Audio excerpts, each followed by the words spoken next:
Assalamualaikum warahmatullahi wabarakatuh. Auzubillahi minasyaitonir rajim. Bismillahirrahmanirrahim. Fa iza bariqal basad, apabila mata terbelalak, tanda kurung ketakutan. Di sini Allah ingin mendetail bagaimana keadaan manusia ketika terjadi hari kiamat. Postur tubuhnya, gerak tubuhnya, apa yang akan terjadi pada saat itu adalah Allah menggarisbawahi bahwa apabila mata terbelalak, di sini artinya mata dalam kondisi melihat dalam kondisi yang penuh.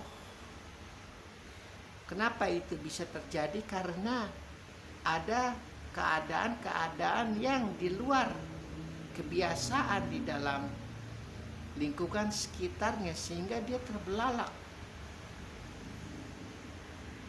Ada semacam di sini di garis bawahi terbelalaknya adalah karena ketakutan. Karena ada dua kemungkinan manusia itu terperangah atau terbelalak itu karena ada kekaguman pun juga karena ada ketakutan. Dan Allah memastikan ini karena ketakutan. Meskipun karena sekali lagi Allah memastikan bahwa salah satu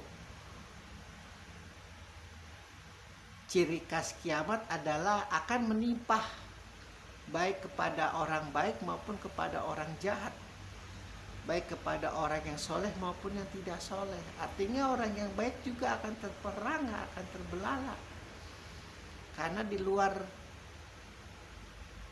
kondisi yang seharusnya selajimnya tiba-tiba ini terjadi perubahan yang besar di alam semesta. Allah pastikan. Jadi baik itu dia seorang kiai, baik itu dia seorang ahli maksiat, akan sama-sama terbelalak. Matanya menampakkan ketakutan yang amat sangat. Mungkin kadar pemahamannya saja, kondisi batinnya saja yang akan berbeda. Karena kalau orang yang sudah mengerti Al-Quran paham, meskipun di dalam dirinya ini ketika aku akan melihat kiamat, aku sudah tahu di dalam Al-Quran akan terjadi bla bla bla. Namun walaupun dia sudah berusaha untuk menginsafi, untuk akan berusaha untuk menerima apa itu datangnya kiamat, namun tidak bisa. Allah pastikan dia tetap akan dalam kondisi ketakutan, akan dalam kondisi yang sangat mengerikan karena perbedaan-perbedaan yang sangat ekstrim dari kejadian-kejadian yang biasa dia alami di alam sekitarnya itu, di lingkungan sekitarnya itu.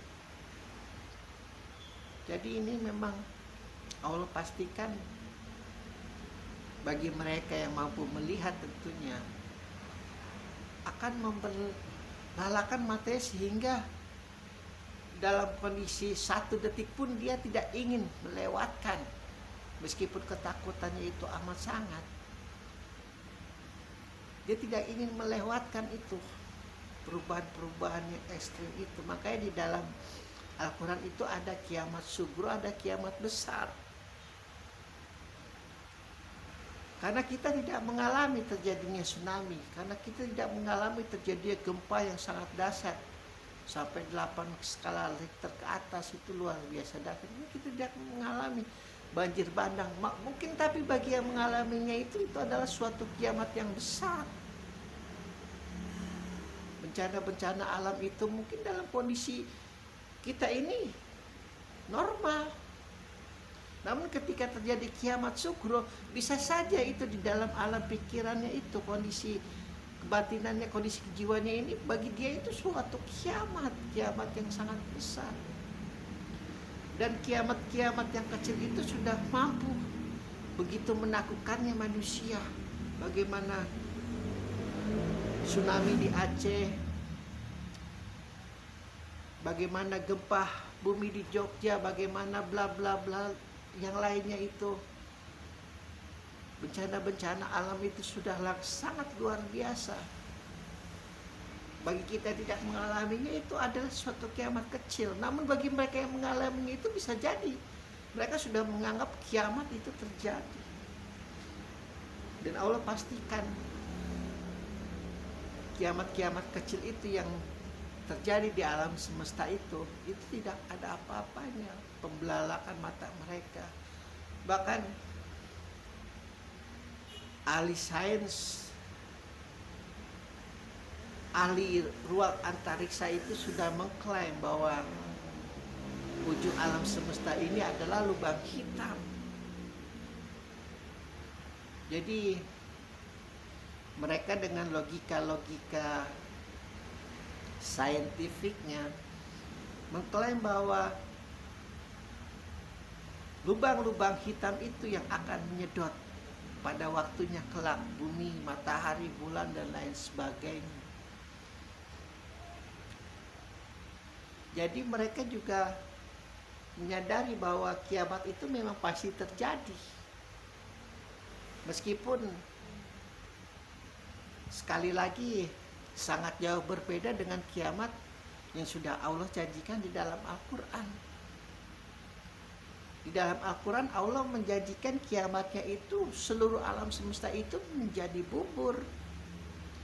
Seluruh alam semesta itu menjadi aneh-aneh yang berterbangan. Kalau kalian ingin memahami aneh-aneh yang berterbangan, kalian ambil kapas.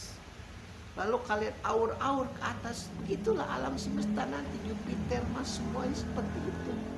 Dihancur leburkan, dimatikan seluruhnya, manusia, kaum jin, setan mara, kayangan, tumbuhan dan binatang lainnya, lalu dibangkitkan kembali, lalu ditempatkan di padang mahsyar yang rata. Itu saking adilnya Allah, yang rata. Tidak ada yang lebih tinggi, tidak ada yang lebih besar posisinya, benar-benar rata, flat.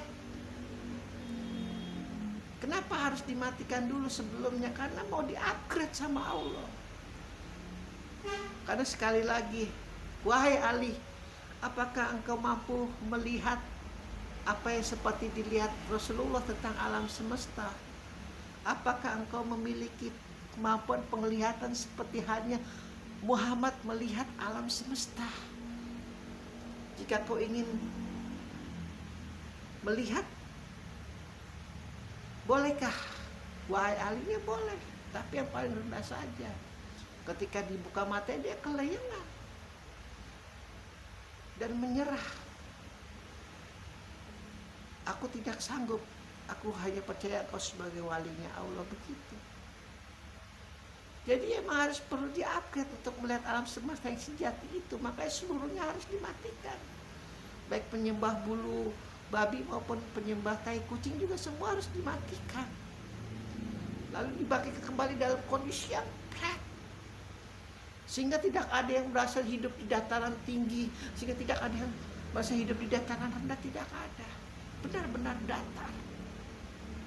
Seluruh manusia itu, kaum jin, setan mara, kayangan dan semuanya menghadap kepada Allah di dalam hal kiamat ini. Allah menjanjikan berbondong-bondong. Dan satu lagi yang perlu digarisbawahi adalah dalam kondisi yang telanjang. Kita kalau naik haji masih mending pakai baju ihram, tapi di sana tidak, kita benar-benar telanjang, payudara kemana-mana, penis kemana-mana. Hanya orang tolol saja yang masih sanggup bisa bergairah di tempat yang seperti itu. Benar-benar tidak membawa sebutir debu apapun itu untuk yang bisa dibanggakan di hadapan Allah. Benar-benar. Makanya siapa yang menyaksikan mata itu tidak terbelalak kalau seperti itu, Allah pastikan. Wahai engkau yang dahulu telah bekerja keras untuk menemuiku, Allah berkata, sekarang saatnya kalian untuk menemuiku. Kabar gembira bagi mereka yang mendapat kitab aliyah. Namun kabar yang sangat menyakitkan bagi mereka yang mendapat kitab sijil, kitab keburukan mereka. Begitu. Alhamdulillahirabbil alamin.